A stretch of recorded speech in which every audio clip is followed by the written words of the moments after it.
and welcome to part 3 of our lecture on ancient Egypt. Now, we left off talking about Queen Nefertiti, and this sculpture is about 20 inches high, so it's about life-sized, and it's done in full color. It's made out of limestone. And this one is unique because we don't really know its significance, that perhaps this was a bust for an even larger sculpture or a different sculpture that was going to be made in the Queen's likeness. It was found in the artist's studio of Thutmose.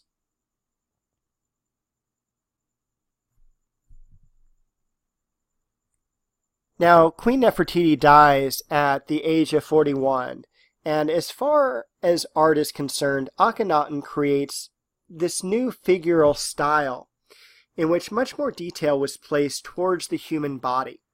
No longer did Egyptian figures look like the palette of King Narmer, for instance.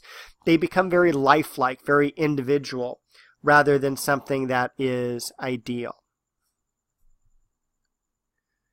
The Queen's face itself is symmetrical, that there's this long neck and high cheekbones, a new ideal of beauty as we just spoke on.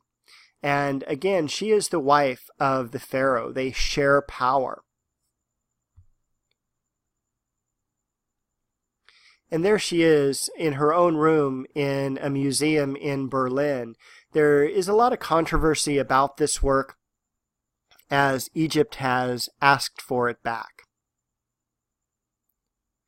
Now, this style of art that we see that's unique is going to continue through the next pharaoh, which is King Tut. And what happens after Tut's death is that the style of art is going to revert back to the previous ways, at least for the next 1,000 years. With King Tut, we have the very first blockbuster exhibition, and that's called King Tut's Treasures. And it went on exhibition in the 1970s, and in 2005 it does happen again.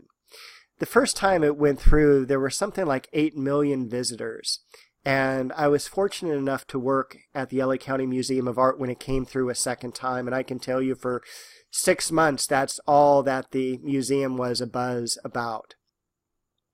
He is the last of his family dynasty, and he rules for only 9 years, though he's considered a very minor king because very few objects have his name on them.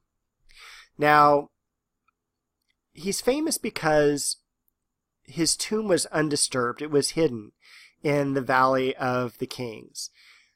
The Valley of the Kings is home to 62 tombs, and that is nearly all the pharaohs that reigned between 1539 and 1078 BC. The tomb is opened on November 25th, 1922, after 6 years of excavation. What's exciting, though, is it takes another 6 years to empty the tomb of its 3,500 objects: chariots, clothes, jewelry, and weapons. Basically, the dates are November 4th, 1922, are when the steps are uncovered and work stops at that time. The patron, the person paying to have this work done, is Lord Carnarvon, and so he arrives on November 24th, 1922, and work then resumes. And, of course, November 25th is the day the tomb is actually opened. But after the 6 years it takes to empty the tomb, there's still about another 5 years spent on cataloging all the material that came out of it. Of course, we always hear about the tomb, or the curse of Tutankhamun's tomb, and by 1929, 11 people connected with the opening of the tomb had died, including Lord Carnarvon, who died in 1923 from pneumonia. Carnarvon's wife had died of an insect bite. Another guy, George Benedict, dies from a fall. We have Arthur Mace, who passes away. 2 of the figures committed suicide. By 1935, 21 people had died, including one that went insane. Carter, he opened the tomb. He lived until the age of 66. But his canary that he had as a pet was eaten by a cobra. And here are some pictures of the tomb itself. Here we have the Temple of Ramses II.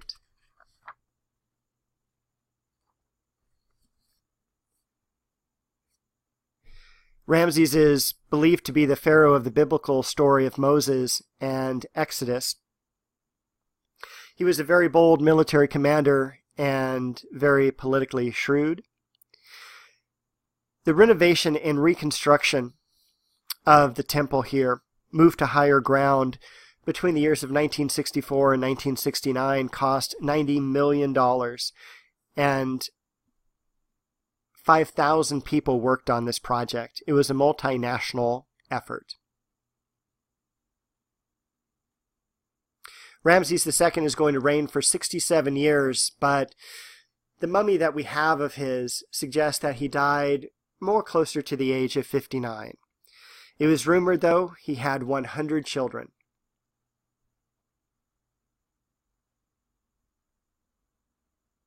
And there we have the mummy.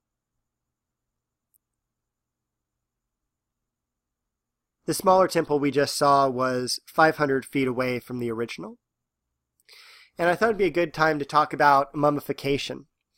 It most likely evolved as a matter of public health, with cremation being impractical on a large scale and burial impossible because of the flooding of the Nile River. It was a long and costly process, and first the brain would have to be removed and the skull dissolved, internal organs removed, eyes would be removed and replaced with enamel. The body then soaked in a solution for 70 days, and then wrapped in resin bandaged that were soaked in oils.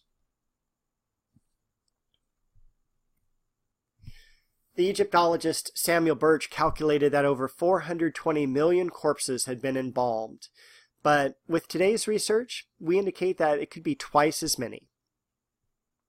And before 1900, brittle mummies were ground up for medicinal purposes, such as aspirin. They were also ground up and sold as fertilizer, blood meal and bone meal, which became a huge industry. In fact, in 1872, 10,000 tons of it was shipped to England.